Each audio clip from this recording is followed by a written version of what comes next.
వాసు గారు ఇంకొక క్వశ్చన్. ఇందాక ఎవరో అంటున్నారు పుష్ప రిలీజ్ అయ్యి 1 year అయిందని చెప్పి. అండ్ అన్ఫార్చునేట్ ఇన్సిడెంట్ ఆ స్టాంపీడ్ కూడా జరిగి 1 year అవుతుంది. లేదు, ఒక చిన్న క్లారిఫికేషన్ అండి. ఈవేళ మల్టిపుల్ రిపోర్ట్స్ వస్తున్నాయి దాని గురించి, ఆ బాబు అలా ఉన్నాడు ఇలా ఉన్నాడు, లేకపోతే బన్నీ గారు ఇచ్చేస్తున్నారు అది చేయట్లేదని రకరకాలుగా ఉన్నారు. అసలు ఏంటి యాక్చువల్ స్టేటస్ ఏంటో మీరు చెప్తే బాగుంటుంది. అంటే అండి, మధ్యలో పెద్ద మనుషులు ఉన్నారు.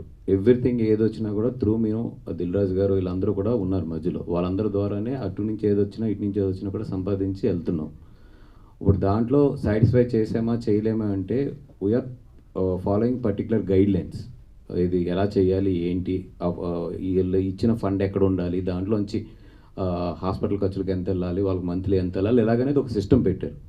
అదేమైనా సరిపోవట్లేదు, దానికి గురించి ఏదైనా మాట్లాడాలంటే వాళ్ళు పెద్ద మనుషులతో మధ్యలో మాట్లాడచ్చు. వాళ్ళది ఏదైనా మేము కరెక్ట్ చేసుకోవాల్సిందంటే చేస్తారు.